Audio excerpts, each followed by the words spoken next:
आइए ईश्वर स्मरण त्र्यंबकम मंत्र से। ओम त्र्यंबकम यजामहे सुगंधिं पुष्टिवर्धनम् उर्वारुकमिव बन्धनान् मृत्योर्मुक्षीयमामृतात्। ओम शांति शांति शांति। उस परमपिता के प्रति हम सभी नत सिर पूर्वक नमन निवेदित करते हैं, जिनके आश्रय में हम सृष्टि के जो आदि रहस्य हैं, वेदादि शास्त्र हैं, उनका स्वाध्याय कर पा रहे हैं। आज इस वेद व्याख्यान के ऑनलाइन सत्र में उपस्थित सभी विद्वान और विदुषियों का अभिवादन है, सभी का स्वागत है और बड़ा ही हर्ष का विषय है। आज हमारे समक्ष इस वेद व्याख्यान की जो उन्नेत्री हैं, जो पुरोधात्री हैं या जो उपदेशिका हैं, हमारे ही प्रिय व्यक्ति डॉक्टर पुष्पा गुप्ता जी उपस्थित हैं। तो मैडम जी, आपका बहुत बहुत स्वागत है और वेद संस्थान की ओर से। मैडम जी, जो डॉक्टर पुष्पा गुप्ता जी हैं, रानी लक्ष्मीबाई कॉलेज की संस्कृत प्राध्यापिका रही हैं और वर्षों उन्होंने संस्कृत की सेवा में लगाए हैं और उन्होंने अनेक साहित्यिक कृतियों से संस्कृत साहित्यों को रुद्धिमंत किया है। पिछले ही मास में हमने कौटिल्य अर्थशास्त्र में न्याय व्यवस्था, इस पर पिछले मास यानी जून मास में 2 व्याख्यान लगातार हम सुनते रहे। निश्चित रूप से विविध शास्त्रों से आपका संबंध है, विविध शास्त्रों में आप पारंगता हैं। आपकी पुस्तकें वेद से संबंधित, संस्कृत से संबंधित पुस्तकें विश्वविद्यालय में विद्यार्थियों के अध्ययन के काम आते हैं।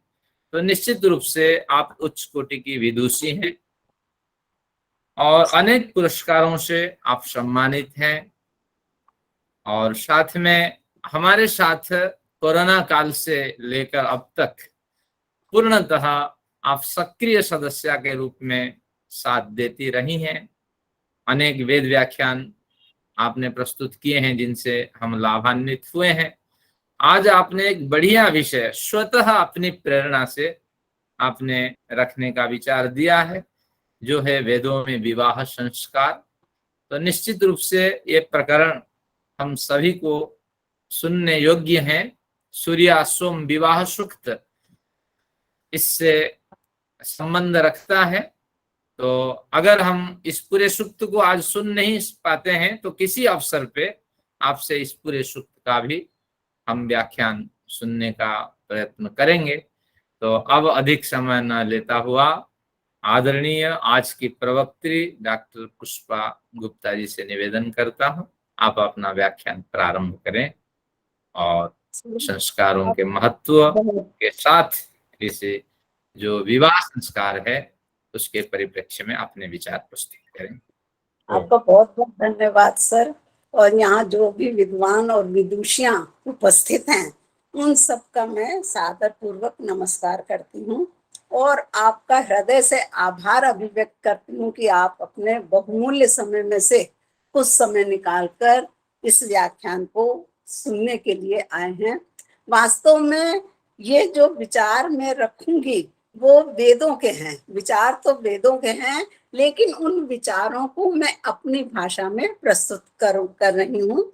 और आज का विषय है वेदों में विवाह संस्कार। तो मैं ज्यादा और भूमिका न बनाते हुए विषय पर आती हूँ। परिवर्तन जीवन का एक सतत सत्य है और अगर ये परिवर्तन के कारण ही मनुष्य प्रगति करता है, उन्नति करता है। और लेकिन यह भी सच है कि जब कोई परिवर्तन होता है तो मन में बहुत तरह तरह के भाव आते जाते रहते हैं। एक तरफ उन्हें देखने की, परखने की, उनको जानने का उत्साह रहता है, उमंग रहती है।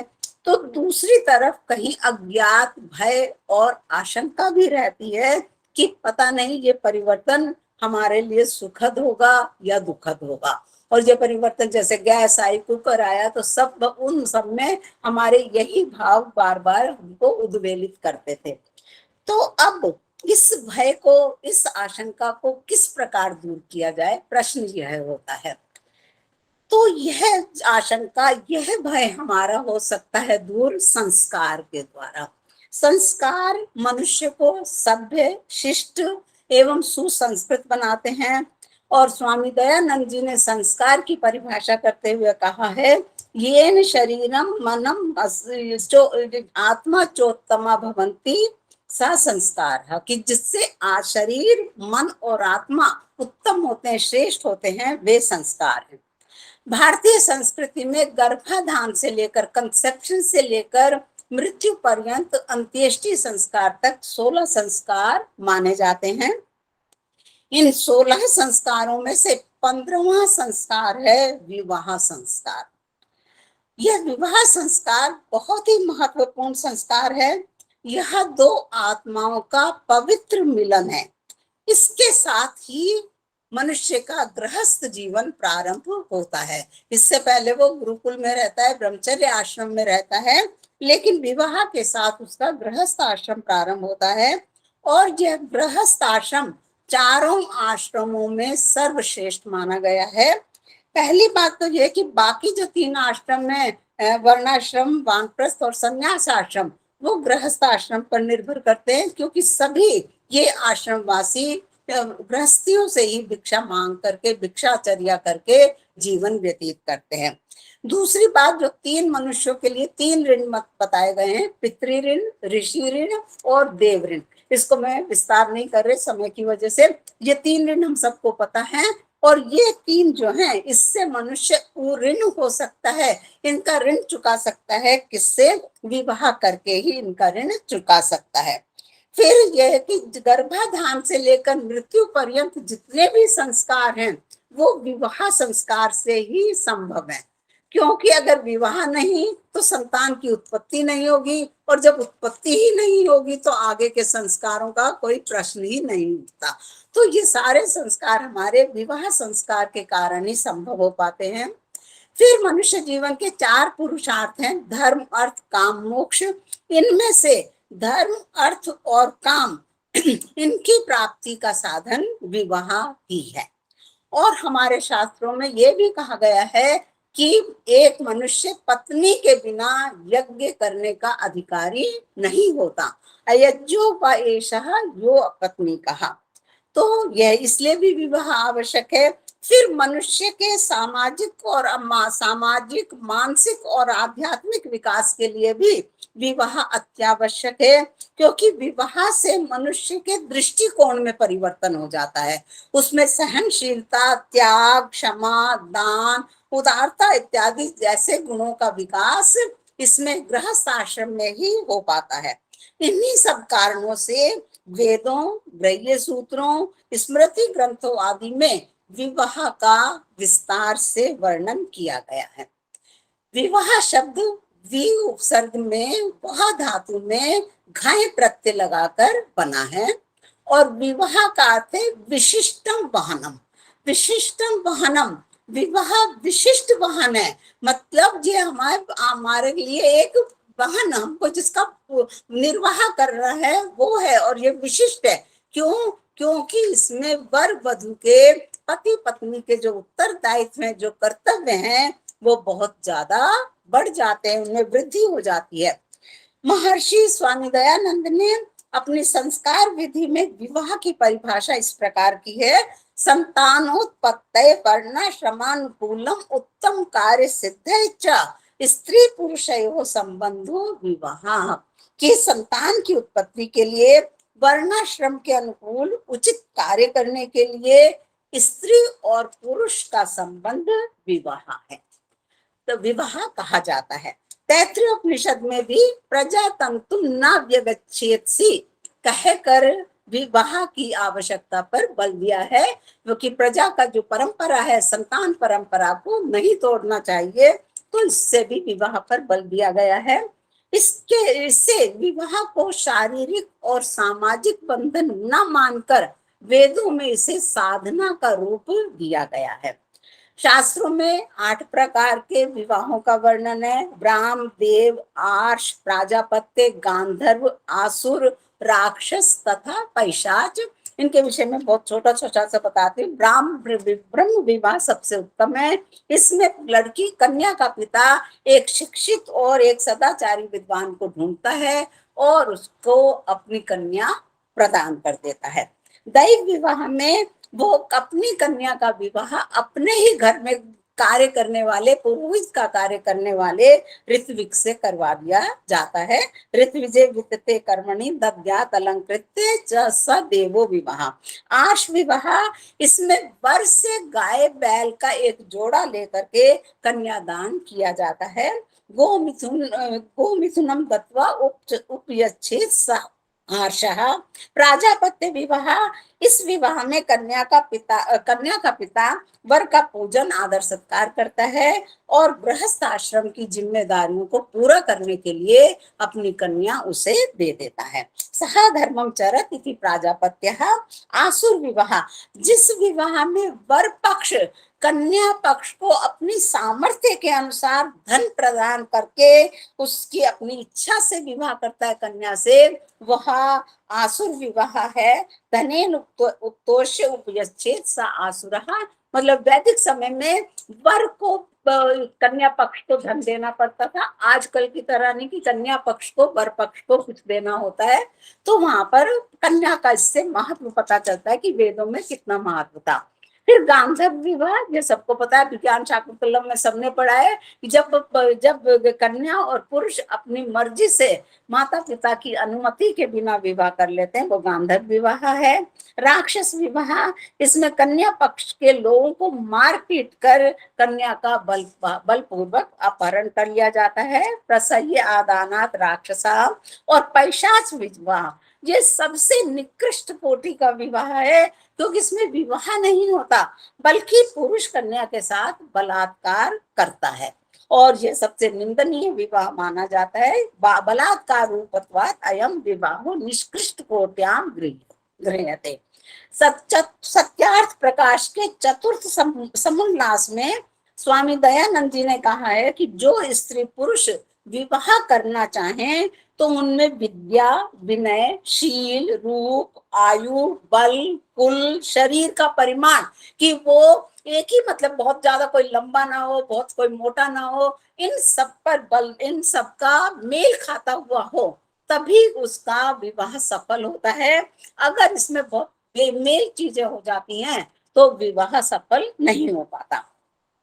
यद्यपि वेदों में लड़की और लड़के की आयु का संकेत नहीं है, लेकिन अनेक उदाहरणों से ऐसा स्पष्ट होता है कि विवाह के समय वे दोनों ही युवा और युवती अर्थात बड़ी आयु के होते होंगे।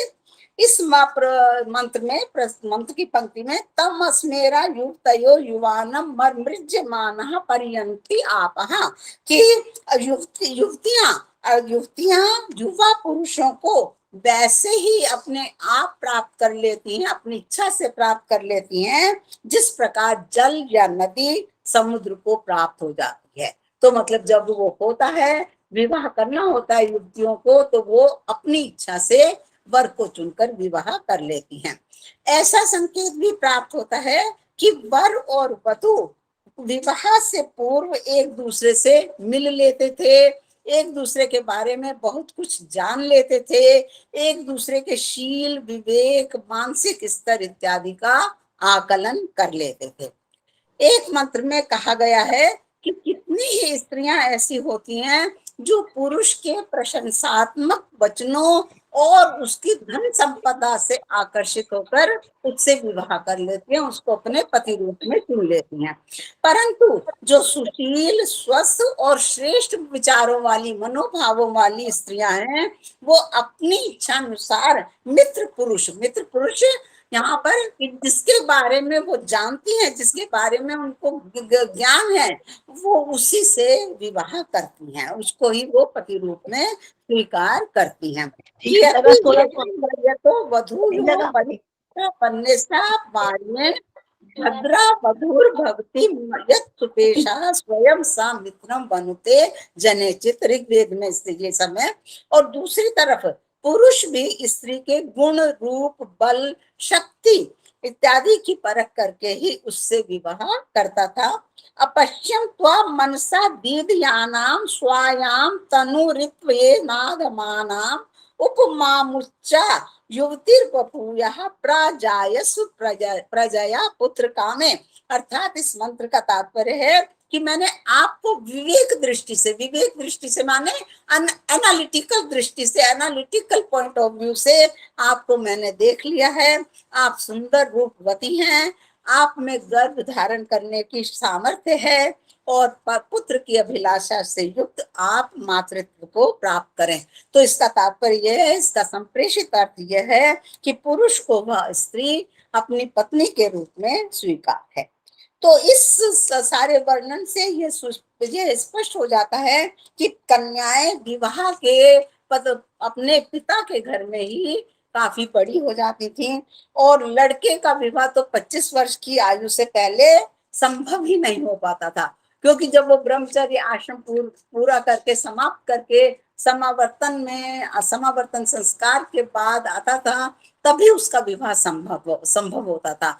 तो यदि पुरुष का विवाह 25 वर्ष की आयु से कम में नहीं हो सकता था, तो उस हिसाब से जो कन्या है उसकी भी आयु 20-21 वर्ष से कम की नहीं रहती होगी। ऋग्वेद के 10वें मंडल का 85वां और अथर्ववेद के 14वें कांड का प्रथम और दूसरा जो सूक्त है, वो विवाह के बारे में, विवाह की पद्धति के बारे में विस्तार से विवेचन करते हैं। अथर्ववेद के अधिकांश मंत्र यद्यपि ऋग्वेद से ही लिए गए हैं, तो ये भी एक बात ध्यान देने योग्य बात है कि आज की जो विवाह पद्धति है वो उस समय की विवाह पद्धति से काफी मिलती जुलती है, काफी समानता रखती है। इस सूक्त में जो 1085 सूक्त है ऋग्वेद का, उसमें सूर्या आज की वधु को रिप्रेजेंट करती है, उसकी वो प्रतिनिधित्व करती है। विवाह कन्या की मर्जी से ही होता था। जब सूर्या के विवाह का प्रश्न आया तो सोम और पूषा इत्यादि अन्य देवता भी उससे विवाह करना चाहते थे, परंतु सूर्या जो है वो दिल से, हृदय से अश्विनी कुमारों को ही अपना पति चुनना चाहती थी। तो सूर्य ने भी अपनी पुत्री सूर्या की इच्छा को देखते हुए सूर्य ने भी अश्विनी कुमारों को उसके पति के रूप में स्वीकार कर लिया। सोमो वधूयु अभवत अश्विनास्ताम उभा बबरा सूर्याम यत् पत्ये संतीम मनसा सविता अददात, कि जिसको सूर्या चाहती थी दिल से, सविता ने भी, मतलब सूर्य ने भी उसको अपनी पुत्री को उन्हें ही पति रूप में स्वीकार कर लिया। विवाह के लिए वर पक्ष के लोग कन्या पक्ष के यहाँ घर जाते थे और कन्या के पिता से विवाह के बारे में बातचीत करते थे, और जब पिता की स्वीकृति मिल जाती थी, जब पिता तैयार हो जाता था उस विवाह के लिए, तब विवाह निश्चित हो जाता था। ये बात जरूर है कि विवाह कन्या की मर्जी से ही होता था, लेकिन अगर पिता की अनुमति मिल जाती थी तो बहुत अच्छा माना जाता था उसको, और तो वो विवाह श्रेष्ठ विवाह, अच्छा विवाह माना जाता था। तो इसमें जैसे कि कहा कि अश्विनी कुमारों के लिए आया है कि अश्विनी कुमार सूर्या के पिता सूर्य के पास गए, उनसे विवाह संबंधी बात की, और बाकी जो अन्य देवता थे जो सूर्या से पहले विवाह करना चाहते थे, सोम और पूषा इत्यादि, वो भी अंत में इस बात के लिए राजी हो गए, सहमत हो गए कि अश्विनी कुमार सूर्या से विवाह कर लें। यद अश्विना पृच्छमानाव यातम त्रिचक्रेण वहतुम सूर्यायः विश्वे देव अंतद्वाम अजानन पुत्रः पितरौ अवृणीत पूषा। तो ये इसमें वही बात कही है कि उन्होंने दूसरे देवताओं ने भी ये बात स्वीकार कर ली कि सूर्या अश्विनी कुमारों से विवाह कर ले। यद्यपि दहेज प्रथा वैदिक समय में दहेज प्रथा का चलन नहीं था, लेकिन कन्या का पिता स्वेच्छा से अपनी पुत्री पर स्नेह होने के कारण कुछ ना कुछ अवश्य देता था। और वो जो कुछ भी देता था वो उस सामान को, उस सामग्री को पहले ही उसके पति के घर में पहुंचा देता था। तो जब सूर्य जो कुछ भी, जैसे वर्णन आया यहाँ पर कि सूर्य जो कुछ भी अपनी पुत्री सूर्या को देना चाहता था, वह सब उसने पहले ही उसके पति गृह में भेज दिया। गौओं को भी दिया, क्योंकि पहले गौएं भी दी जाती थी, गौओं को भी दिया। और शुभ मुहूर्त में कन्या की विदाई हुई। सूर्या या वहतु प्रागात सविता यम अवासृजत अघासु हन्यन्ते गावो अर्जुन्यो पर्युवते। कि सूर्या के पति ग्रह जाने के समय सूर्या ने जो धन स्नेह रूप दिया उसको वो सूर्य ने पहले ही भेज दिया। गौओं को भी हाँका गया और अर्जुनी अर्थात पूर्वा फाल्गुनी और उत्तरा फाल्गुनी नक्षत्र में कन्या को पति ग्रह भेजा गया। आज भी पुत्री के विवाह के समय जो दी जाती हैं भारी भारी चीजें, एसी, वॉशिंग मशीन, ये सब जो दिया जाता है, तो वधु पक्ष के लोग उसको पहले ही उसमें पति कुल में भेज देते, पति के घर भेज देते। इससे 3 फायदे होते हैं। पहली बात तो जो होती कि जो कन्या पक्ष के लोग हैं उनको ये सब चीजें अपने घर में नहीं रखनी पड़ती। दूसरी बात ये कि विवाह के समय उनको दोबारा भेजने का खर्चा नहीं उठाना पड़ता। और तीसरी बात, जो वर पक्ष है उसके लिए ये अच्छा होता है कि जो चीजें ये आती हैं तो वो उनको पहले ही यथास्थान रख लेते हैं। तो इस कारण से ये जो प्रथा है, मुझे लगता है कि ठीक ही प्रथा, इसमें कोई हानि नहीं है। तो जब एक बात और है कि जब वर पक्ष के लोग कन्या पक्ष के घर जाते थे तो ये विशेष ध्यान रखा जाता था कि जिस मार्ग से वे आ रहे हैं वो सभी कष्टों से रहित हो और उनके लिए सुखप्रद हो। तो यहाँ पर यश्विनी कुमारों के लिए कहा गया यत अयातम शुभस्पति वरेयम सूर्याम उप, और दूसरा अनृक्षरा ऋज्वः संतु पंथा ये भी सखायो यंती वरेयम। अर्थात हे शुभस्पति अश्विनी कुमारों, हे अश्विनी कुमारों, जब आप सूर्य का वरण करने के लिए पहुंचे तब देवताओं से हमने प्रार्थना की है कि वह विवाह में आने वाले आप सबका मार्ग कष्टों से रहित हो और सुख देने वाला हो। पिता के घर में रहते हुए जाने अनजाने में यदि कन्या से कोई अपराध हो जाता था तो उन अपराधों से मुक्ति पाने के लिए, उन अपराधों को वो पहले ही, ये वरुण देवता क्योंकि नैतिकता के देवता हैं, तो उनसे पहले ही प्रार्थना की जाती थी कि आप उसके कन्या के पति कुल में जाने से पहले ही उसके पापों को नष्ट कर दें, उसे पापों से रहित कर दें। प्रार्थना मुंचामी वरुण से पाशाद येन त्वा अबध्नात् सविता सुषेवः। कि है वरुण देवता, जिन पाशों से आपने बांधा है उस बच्ची को आप कृपया उन पापों से रहित कर दीजिए। और इसके अतिरिक्त जो जिम्मेदारियां, जो उत्तरदायित्व वो कन्या अपने पिता के कुल में, पिता के घर में निभाती थी, कुछ होती थी जैसे गाय का धोना है, वो कन्या का ही कर्तव्य था। तो जो कार्य वो अपने पिता के घर में करती थी वो सब कार्यों से भी उसको मुक्त कर दिया जाता था, कि वो जिम्मेदारियां जो उसकी हैं उन सब से मुक्त कर दिया जाता था, ताकि वो फ्री माइंड से अपने पति के घर जा पाए। तो उसमें ये बार बार ये वाला वर्णन आया कि हम तुमको यहाँ से पितृकुल से मुक्त करते हैं, लेकिन तुम्हारे पति कुल में तुमको बहुत अच्छी तरह स्थापित करते हैं ताकि तुम वहां से कभी भी अपने को उखाड़ ना पाओ। तो प्रेतो मुंचामी नामुतः सुपद्धाम उतस्करम।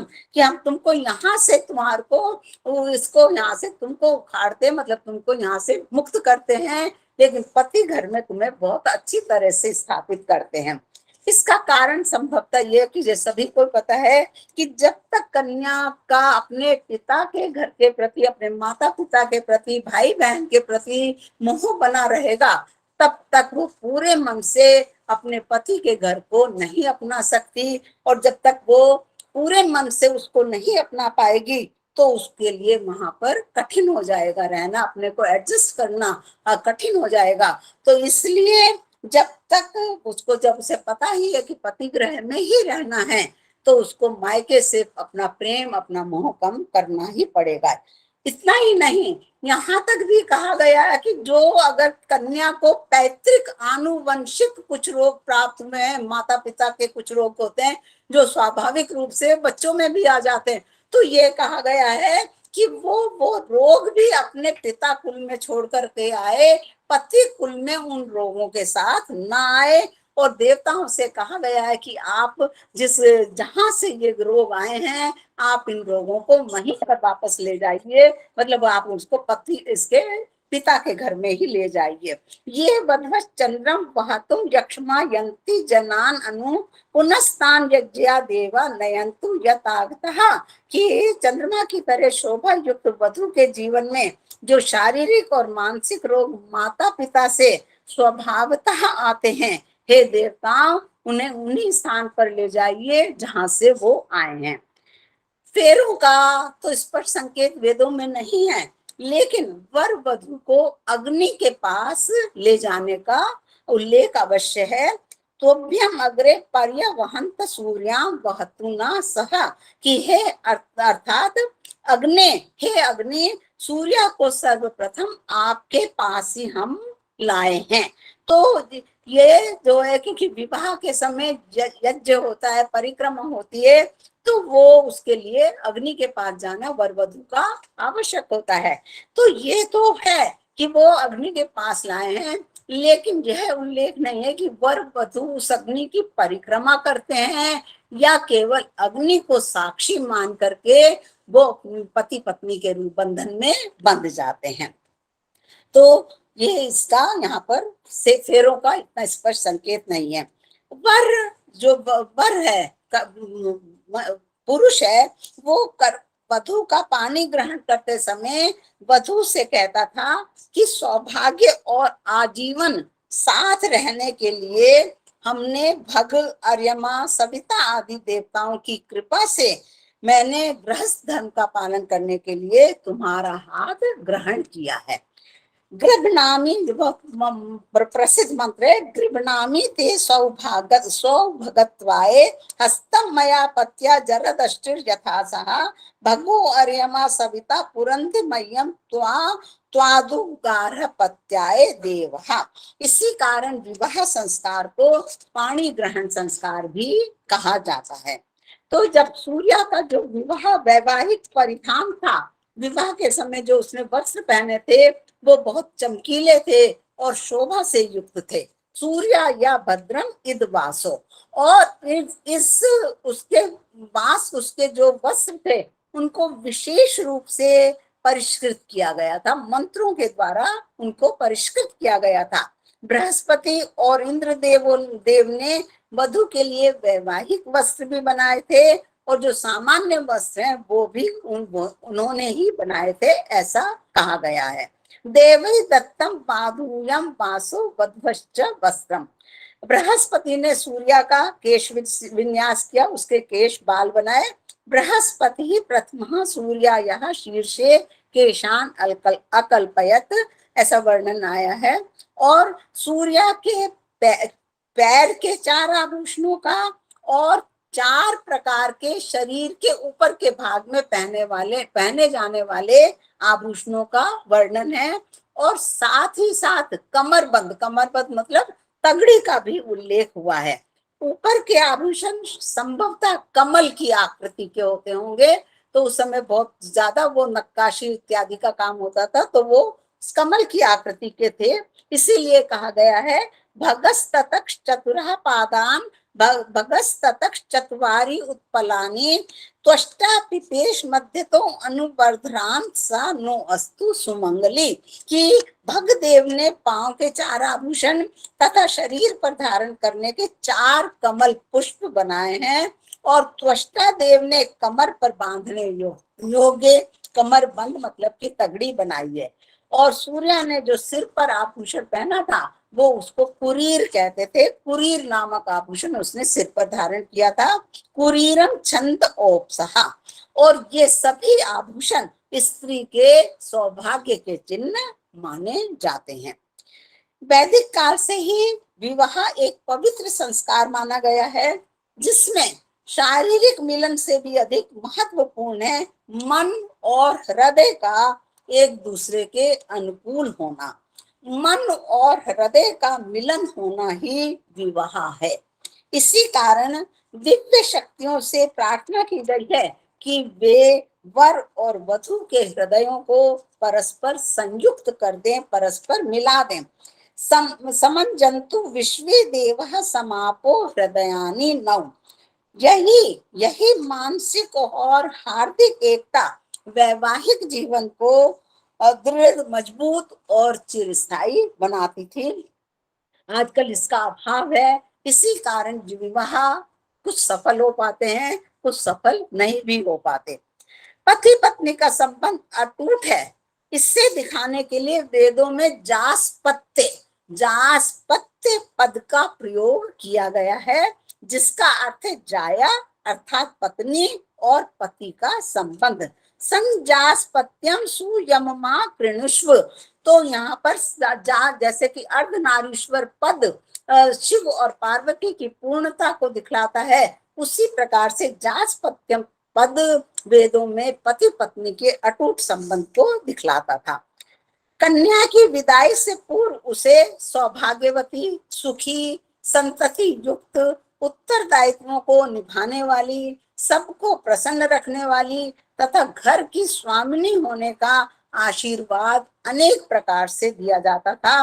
नववधू को सौभाग्यवती रहने का आशीर्वाद पौनः पुण्येन वेदों में प्राप्त होता है। जैसे सुमंगलीरियम वधूरिमाम समेत पश्यत सौभाग्यम अस्मै दत्वाय अथास्तम विपरेतन।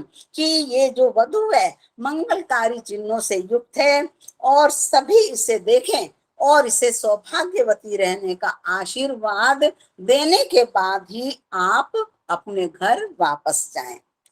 पुत्र पौत्रों नाती नातियों के साथ खेलते हुए प्रसन्न होते हुए आप दोनों अपने घर में सुख पूर्वक रहें और कभी भी बिछड़े नहीं, ये आशीर्वाद भी वर वधू को दिया जाता था। ये विस्तम माँ व्योष्टम विश्वम आयुर्व्यश्नुतम क्रीडंतो पुत्र नप्त्रिविमोद मानव स्वे गृहे। अब यहाँ पर इसमें स्पष्ट हो जाता है कि अपने घर में मतलब कि किसी के अधीन रह करके नहीं, क्योंकि वेदों में इस बात पर बहुत बल दिया कि मैं किसी के अधीन ना रहूं और ना मानसिक रूप से ना शारीरिक रूप से मैं स्वतंत्र होकर के जीवन व्यतीत करूं।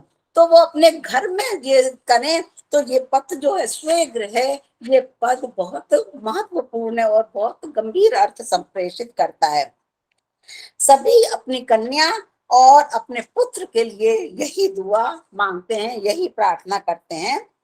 वधू से आशा की जाती थी कि पति गृह जाकर वह संतान को जन्म देगी। ये एक वेदों में बहुत महत्वपूर्ण बात थी कि उसका संतान होना, पुत्रवती होना, संतान से युक्त होना बहुत ही वधू के लिए एक आवश्यक वस्तु थी कि वो जन्म देगी, पति पत्नी दोनों के प्रेम में वृद्धि होगी, गृहस्थ आश्रम के कर्तव्यों और उत्तरदायित्वों को अच्छे से निभाएगी और पति के साथ एक प्राण और एक मन वाली होकर रहेगी और इसके अतिरिक्त बच्चों को अच्छे संस्कार भी देगी। इहि प्रियम प्रजया ते समृद्धताम अस्मिन् गृहे गारपत्याय एना पत्या तन्वम संसृज स्वधा जिव्री विगतम आवदाथा। कि हम जो है अब इस घर में तुम अपने प्रिय के साथ, पति के साथ रहो, प्रजा संतान को जन्म दो और उसके साथ 2 शरीर, एक मन, एक प्राण वाली होकर के रहो। तो ऋग्वेद के जो मंत्र हैं उनसे ये स्पष्ट है कि एक वधू से क्या क्या आशा की जाती थी। पहली बात ये कि वो घर में पति के साथ दो शरीर एक प्राण होकर रहेगी। दूसरा, घर के उत्तरदायित्वों को पूरी तरह से निभाएगी। तीसरा, संतानोत्पत्ति करेगी। और चौथा, संतान को अच्छे संस्कार देगी। ससुराल में एक वधु को उसके कर्तव्यों के प्रति सजग करता हुआ निम्न मंत्र बहुत ही प्रसिद्ध है। सम्रागी श्वशुरे भव, सम्रागी श्वश्रवाम भव, ननांदरी सम्रागी भव, सम्रागी अधिदेवरीषु।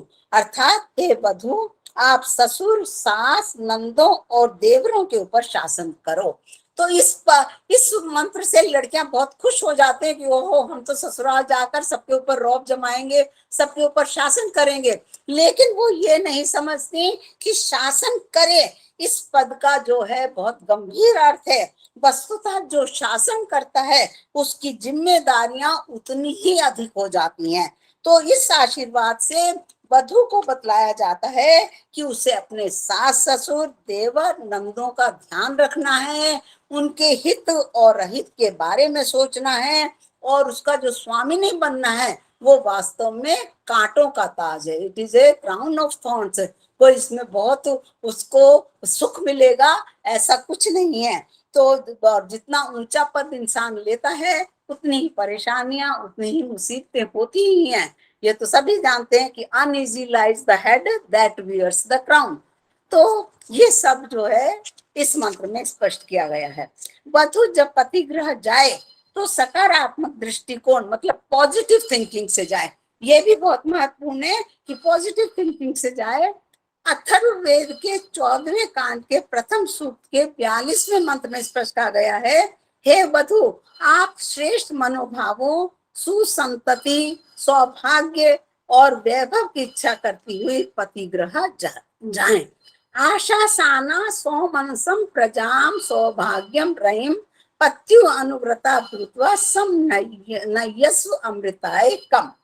इस मंत्र में गूढ़ मनोवैज्ञानिकता है। हम सब जानते हैं nothing is good, nothing is bad, but thinking makes it so, कि कुछ अच्छा नहीं है, कुछ बुरा नहीं है, लेकिन हमारे सोचने का ढंग उसे वैसा बना देता है।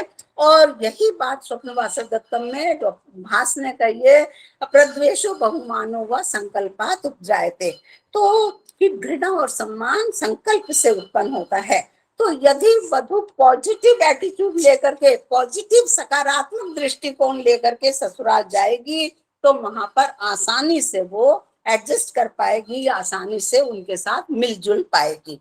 तो इसी कारण से इस बात पर भी बहुत बल दिया गया है कि पति गृह में सुख मिलेगा। इस बात पर बार बार बल दिया गया है। और ये बल देकर के नव वधु को उसके जीवन में जो परिवर्तन होने वाले हैं उनके प्रति उसको आश्वस्त किया गया है। प्रतिष्ठ विराट असी विष्णु रिवह सरस्वती स्नी वाली प्रजायता भगत से सुमता वसत। अर्थात हे सरस्वती स्वरूपा स्त्री, आप पति गृह में गौरव प्राप्त करेंगी, आप घर की साम्राज्ञी होंगी। आपके पति विष्णु देव के समान हैं और आप लक्ष्मी स्वरूपा हैं। हे अन्नवती देवी, आपके ऊपर भाग्य देवता की कृपा है और आप श्रेष्ठ संतान को प्राप्त करेंगे। विदाई के समय कन्या का अथवा उसके संबंधियों का रोना बहुत अशुभ माना जाता था, क्योंकि यहाँ पर वो एक मंत्र में स्पष्ट कहा गया है कि जो स्त्रियां रोती हैं, उनके घर में कोई स्त्री रोती है तो क्या करती है, वो पाप उत्पन्न करते, उन घर वालों के लिए पाप उत्पन्न करती है। और अग्नि और सविता देव से कहा गया है कि जो ऐसा पाप है उसको आप नष्ट करें। यद जामयो यद युक्तयो गृह्येते सम नर्तिषु रोदेन कृण्वति अघम अग्निष्ट्वा तस्मात् एन सह सविता च प्रमुंचताम, कि आप उस दोष से हमें रहित करें। वधु पक्ष के लोग विशेष रूप से पूषा देव सूर्य का हाथ पकड़कर रथ तक ले गए और उसके बाद अश्विनी कुमार उसे अपने रथ पर बैठाकर अपने घर ले गए। पूषा त्वेतो नयतु हस्तग्रह्याश्विना त्वा प्रवहताम रथेन। आज भी कन्या की विदाई के समय सब कार तक जाते हैं, और जब कार चलने लगती है तभी सब वापस आते हैं। तो वैदिक ऋषि ने बड़े सावधान मन से वैवाहिक रस्मों का वर्णन किया है। पति गृह पहुंचने पर वधु का गृह प्रवेश करवाते समय अनेक मंत्र बोले जाते थे। उनमें से एक मंत्र यह है, सुमंगली प्रतरणी गृहाणाम सुसेवा पत्ये श्वशुराय शंभु स्योना श्वश्रय प्रग्रहान विश्व इमान। कि हे श्रेष्ठ मंगलकारिणी, गृह व्यवस्था का संचालन करने वाली, पति को सुख पहुंचाने वाली, ससुर की सेवा करने वाली तथा सास को आनंदित करने वाली, आप इस घर में प्रवेश करो। और वहां पर जितने लोग आते थे, उपस्थित होते थे, उन सबसे रिक्वेस्ट की जाती थी, प्रार्थना की जाती थी कि वो उसे, वधु को सौभाग्य प्राप्ति का और दुर्भाग्य निवारण का, दुर्भाग्य को दूर करने का आशीर्वाद देकर ही अपने घर वापस जाए। मतलब उसके अपने घर में, कन्या के विवाह घर में भी ये आशीर्वाद उसको दिया जाता था, और अब पति ग्रह आने पर भी ये आशीर्वाद उसको दिया जाता था। और वधु का सोच समझकर बोलना अच्छा समझा जाता था। एक बात और, उस समय एक पत्नी प्रथा ही प्रचलित थी। ऐसा संकेत भी निम्न मंत्र में मिलता है, उदीर्षवातः पतिवती ही एषा अन्याम पितृशदम व्यक्ताम। की अर्थात हे विश्वावसु, आप यहाँ से उठें, आप यहाँ से उठ जाएं, क्योंकि इस कन्या का पाणी ग्रहण संस्कार हो चुका है, इसका विवाह हो चुका है। पितृगृह में, उसके घर, उसके पिता के घर में रहने वाली किसी दूसरी विवाह योग्य कन्या को आप ढूंढे, वही आपको सौभाग्य प्रदान करेगी। वैदिक ऋषि की सूक्ष्म दृष्टि वास्तव में नितांत प्रशंसनीय है। उसे ज्ञात था कि शादी ब्याह में कुछ ना कुछ मनमुटाव, ऊंच नीच हो ही जाती है। तो उसने उस मनमुटाव को, उस कहासुनी को मीठे वचनों से, मीठे मधुर वचनों से दूर कर लेने का सुझाव दिया है। यद दुष्कृतम यच्छमलम विवाहे वहतौ च यत् तत्संभलस्य कंबले मृजमहे दुरितम वयम। कि जो कुछ गड़बड़ हो गई है उसको हम मीठे वचन रूपी कंबल के से ढक देते हैं, मीठे वचनों से उसको हम ढक देते हैं। सूर्य का रथ जिस पर वो पति ग्रह गई, पलाश, शालमली अथवा किसी अन्य बहुमूल्य लकड़ी से बनाया गया था, अनेक प्रकार से सजाया गया था, सुनहरे रंग का था, और उसके पहिए भी बहुत खूबसूरत थे, शुकम शालमली इत्यादि। एक दो मंत्रांश में यह भी कहा गया है कि सूर्य मन रूपी रथ पर सवार होकर पति ग्रह गई। अनो मनस्मयम सूर्य आरोहत प्रयति पतिम, और दूसरा है मनोवस्य अन आसित यतयात सूर्य गृह्यम। अब यहाँ मन को रथ बतलाना प्रतीकात्मक है, क्योंकि जब एक वधु पति ग्रह जा रही है तो उसके मन में अनेक प्रकार के विचार आते हैं कि उसका पति कैसा होगा, उसका घर कैसा होगा, उसके साथ कैसा व्यवहार किया जाएगा। तो जिस प्रकार रथ तेज गति से दौड़ता है, उसी प्रकार से अनेक विचार उसमें मन में आते रहते हैं। तो इसलिए यहाँ पर उसको मन को रथ कहा गया है। तो रथ कहा गया है, और यह भी कहा गया है कि रैभी पानी ग्रहण के समय रैभी नामक ऋचाएं सूर्य की सखियां थी, और नाराशंसी ऋचाएं उसकी सेविकाएं थी। रेभ्या आसीत अनुयेयी नाराशंसी नियोचनी। यह भी सिंबॉलिकल है, प्रतीकात्मक है। रेभी ज्ञान युक्त वाणियों को कहा जाता है, वे सूर्य की सखियां थी। तो वधु को पति ग्रह में सोच समझकर बोलना पड़ता है, 10 बार उसे बोलने से पहले सोचना पड़ता है। तो जिस प्रकार सखियां कदम कदम पर उसको अच्छी सलाह देती हैं, उसी प्रकार जो ज्ञान युक्त वाणियां थी वो उसे अच्छा कार्य करने के लिए, अच्छा से रहने के लिए प्रेरित करती थी। जबकि नाराशंसी का अर्थ है दूसरे मनुष्यों द्वारा प्रशंसा किया जाना। यहाँ इन्हें सूर्य की सेविका बतलाया गया है। तो इसका अर्थ यह हो सकता है कि जिस प्रकार से सेविका का जीवन में बहुत महत्वपूर्ण स्थान नहीं होता, वैसे ही वधू के लिए दूसरे मनुष्यों द्वारा प्रशंसा किया जाना बहुत महत्वपूर्ण नहीं होना चाहिए। कि उसको दूसरों पुरुष वर्ग पर प्रशंसा कर रहे हैं तो उस वधू को उससे प्रभावित नहीं होना चाहिए। ये मैं इस पंक्ति से मैं ये समझ पाई हूँ। ये भी ध्यान देने योग्य बात है कि 7 फेरों और सप्तपदी का जो आजकल विवाह संस्कार के बहुत महत्वपूर्ण अंग हैं, वेदों में संकेत नहीं है। और जिसके अतिरिक्त फेरों पर, लेकिन जो फेरों पर मंत्र बोले जाते हैं वो सारे मंत्र वेदों से लिए गए हैं। 7 वचन के जो 7 मंत्र हैं वो वेदों से ही लिए गए हैं। और जो सप्तपदी है वो मुझे भी बहुत समझ देर में आया, इनमें अंतर है। 7 फेरे और सप्तपदी में अंतर है। 7 फेरे में वर वधू अग्नि के 7 फेरे लेते हैं, हर फेरे के साथ एक वचन लेते हैं। और जो फेरे हैं वो स्वामी दयानंद जी की संस्कार विधि के अनुसार हैं, लेकिन ये सब जो वचन है वैदिक मंत्र ही हैं। अगर टाइम है तो सर मैं पढ़ दूं थोड़ा संक्षेप में। हाँ, समय है हमारे पास है। ठीक है। पहला फेरा और वचन, ओम गृह्णामि ते सौभगत्वाय हस्तम मया पत्या जरदष्टिर यथासः भगो आर्यमा सविता पुरंदी मय्यम त्वा दुगारपत्याय देवः। वर कहता है कि मैं सौभाग्य के लिए तेरे हाथ को पकड़ रहा हूँ, तेरे को मेरे साथ वृद्धावस्था को प्राप्त हो, मतलब कि जन्म जीवन पर्यंत तो तेरा मेरा साथ रहे। वधू कहती है, हे वीर, मैं सौभाग्य की वृद्धि के लिए आपका हाथ ग्रहण करती हूँ। आप मुझ अपनी पत्नी के साथ वृद्धावस्था पर्यंत प्रसन्न और अनुकूल रहिए। ये फेरे हम दोबारा याद कर सकते हैं कि हमने क्या लिए थे फेरे। दूसरा फेरा और वचन, ओम भगस्ते हस्तम अग्रभीत सविता हस्तम अग्रभीत पत्नी त्वमसि धर्मणा अहम बृहस्पतिस्तव। वर कहता है, हे प्रिय, ऐश्वर्य से युक्त मैं तेरे हाथ को ग्रहण करता हूँ तथा धर्म युक्त मार्ग में सदा प्रेरणा देने वाला मैं तेरे हाथ को ग्रहण कर चुका हूँ। तू धर्म से मेरी पत्नी है और मैं तेरा गृह स्वामी हूँ। तो स्त्री भी, वधू भी उसको बात का अनुमोदन करती है।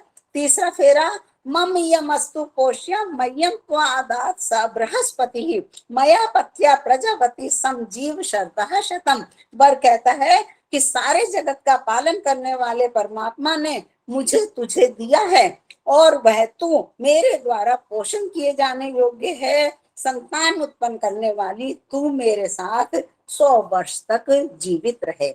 वधू कहती है, परमात्मा की कृपा से आप मुझे पति रूप में प्राप्त हुए हैं। आपके बिना इस संसार में मेरा पालन करने वाला और कोई नहीं होगा। जैसे आप किसी दूसरी स्त्री से प्रेम भाव नहीं रखेंगे, वैसे ही मैं भी किसी दूसरे पुरुष के प्रति प्रेम भाव नहीं रखूंगी।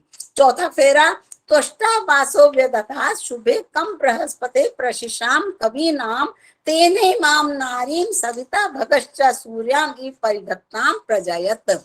कि वर कहता है, जैसे परमात्मा की सृष्टि में दंपत्ति होते हैं, मतलब वर वधू होते हैं, वैसे ही तू मेरी प्रसन्नता के लिए मुझसे सुंदर वस्त्र और आभूषण और सुख प्राप्त करे। सविता और ऐश्वर्य युक्त परमात्मा मेरी पत्नी को सूर्य के समान हमेशा शोभा से युक्त रखे। वधू कहती है, हे प्रिय, मैं सूर्य की तरह आपको सदा सुशोभित और आनंदित रखूंगी। पांचवा फेरा, इंद्राग्नि द्यावा पृथ्वी मातरिश्वा मित्रा वरुणा भगो अश्विनो भा बृहस्पतिर्मरुतो ब्रह्म सोम इमाम नारीम प्रजया वर्धयन्तु। इंद्र, अग्नि, जो देवता इत्यादि देवता, वो मेरी इस पत्नी को संतान प्रदान करें। और वधू भी यही वचन देती है कि वह भी अपने पति के प्रति प्रेम भाव रखेगी और संतान देकर उसे सदा खुश रखेगी। छठा फेरा, अहम विश्यामि मयि रूपमस्य वेददित पश्यन् मनसः कुलायम न स्तेयम अग्नि मनसेदम उच्यते भव्यम श्रथ नानो वरुणस्य पाषाण। वर कहता है, जैसे मन से कुल की वृद्धि को देखता हुआ तेरे रूप को मैं प्रेम से व्यक्त करता हूँ, वैसे तू भी प्रेम पूर्वक मेरे अनुकूल व्यवहार कर। मैं चोरी से किसी भी उत्तम पदार्थ का भोग नहीं करूंगा और ना ही कोई गलत काम करूंगा। वधु भी यह वचन देती है कि वह भी अपने पति से प्रेम भाव रखेगी, उससे छिपाकर या चोरी से कोई गलत कार्य नहीं करेगी। 7वां फेरा, ओम अमोहम अस्मि सात्वम सातोमसि अमोहम सामा अहम अस्मि ऋक् त्वम द्यौरहम पृथ्वी त्वम तौ एक विवाह वहे सह रेतो दधा वहे प्रजा प्रजनया वहे पुत्रान विंदा वहे बहुन ते संतु जरदष्टया संप्रियो रोचिष्णु सुमनस्य मानव पश्येम श्रद्धा शतम जीवेम श्रद्धा शतम शृणुयाम श्रद्धा शतम। वर कहता है, जैसे मैं ज्ञान पूर्वक तेरा वर्ण कर रहा हूँ वैसे ही तू भी ज्ञान पूर्वक मेरा वर्ण करने वाली है। मैं साम हूँ, तुम ऋक हो, मैं द्यौ हूँ, तुम पृथ्वी हो। हम दोनों एक साथ मिलकर विवाह करें, एक साथ गर्भ की स्थापना करें, दोनों संतान को उत्पन्न करें, बहुत से पुत्रों को प्राप्त करें। हम दीर्घायु हों, एक दूसरे से प्रेम करें, तेज से युक्त हों और शुभ विचारों वाले हों। 100 वर्ष तक देखें, 100 वर्ष तक जीवित रहें और 100 वर्ष तक सुने। और वधु भी इसका अनुमोदन करती है। इन फेरों के बाद वधु का भाई या माता उसके दाहिने पैर को पत्थर पर रखवाते हैं और उस समय वर कहता है, आरोहित अश्मानम अश्मेव स्थिरा भव, कि पत्थर पर चढ़ी हुई तू पत्थर के समान ही क्या हो, स्थिर हो। क्योंकि वैवाहिक जीवन में बहुत मुसीबतें आ सकती हैं, समस्याएं आ सकती हैं। तो वधु अगर विचलित हो जाए, ये कहा जाता है कि मानसिक दृष्टि से स्त्री ज्यादा मजबूत होती है और शारीरिक दृष्टि से पुरुष ज्यादा दृढ़ होता है, मजबूत होता है।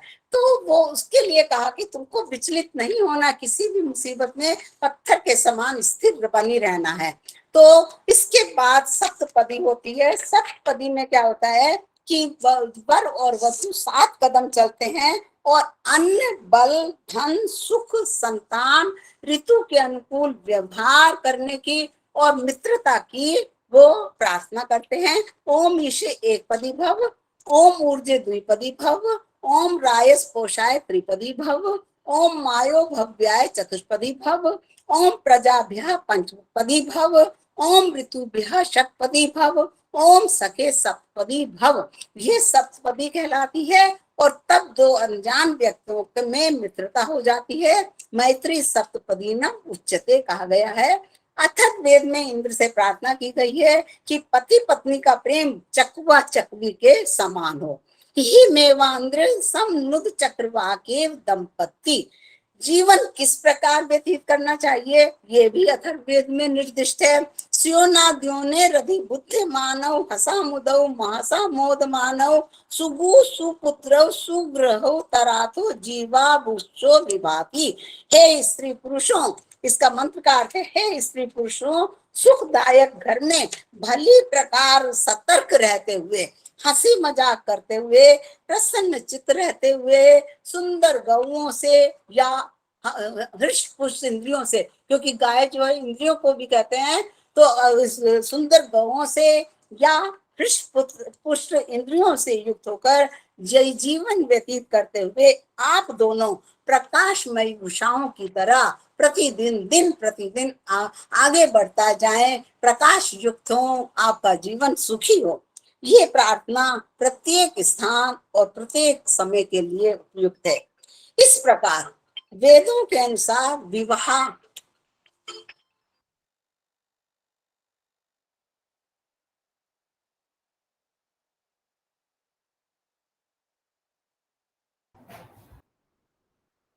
किसी कारण से मैडम जी लेफ्ट हो गई है, एक जुड़ जाएंगे। बढ़िया प्रकरण चल रहा था, समय समाप्ति की ओर है। हमने बड़ा आनंद लिया है।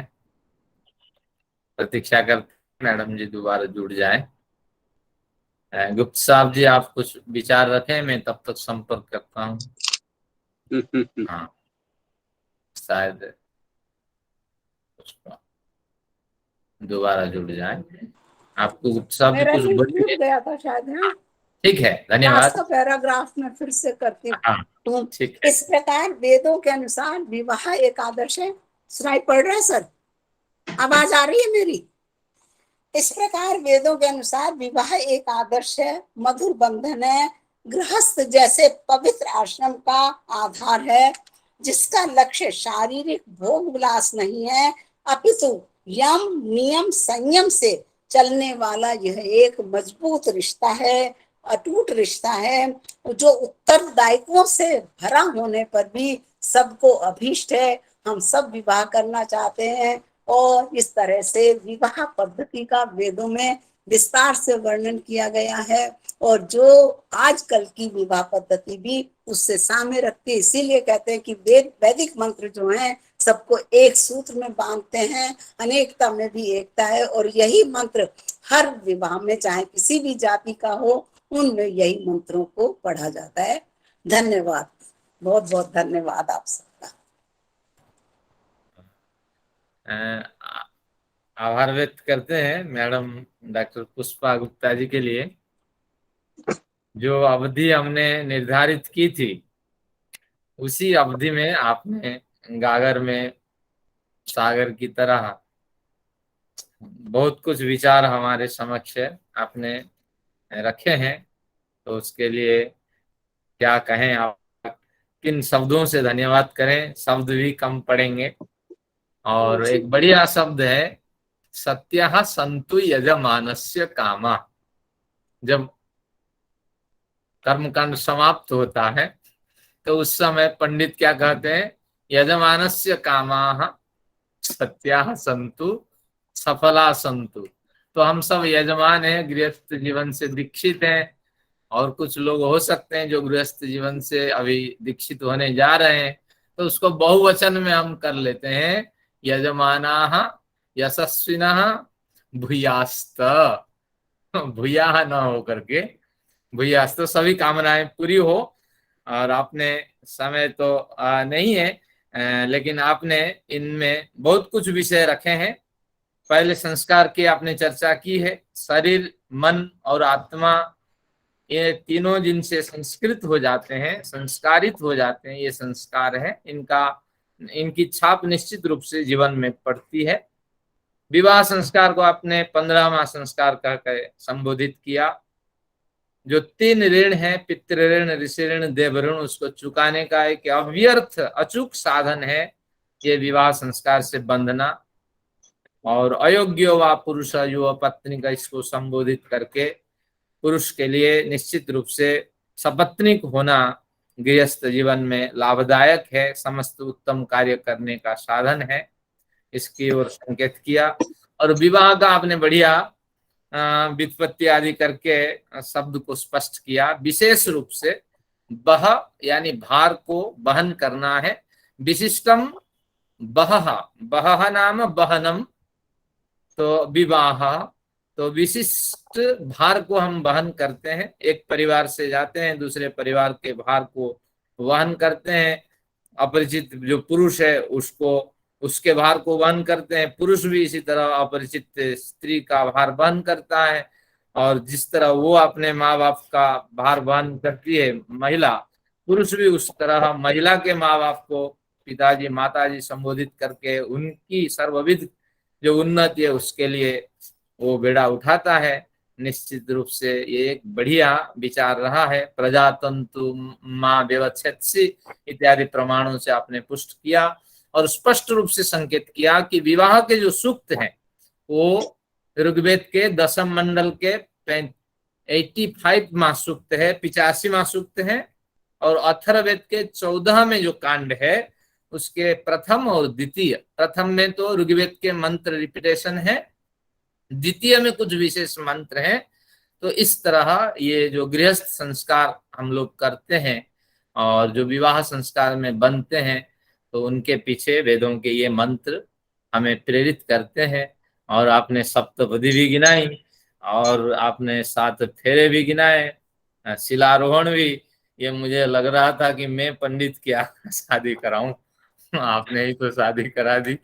तो बढ़िया है, सत्या संतु यजमानस्य कामा। इन्हीं विचारों के साथ पहले शांति पाठ कर लेते हैं और कुछ प्रश्न कुछ सुझाव इस पे जो है तो उनको हम सुनते हैं। आइए बढ़िया ढंग से आज का विवाह संस्कार संपन्न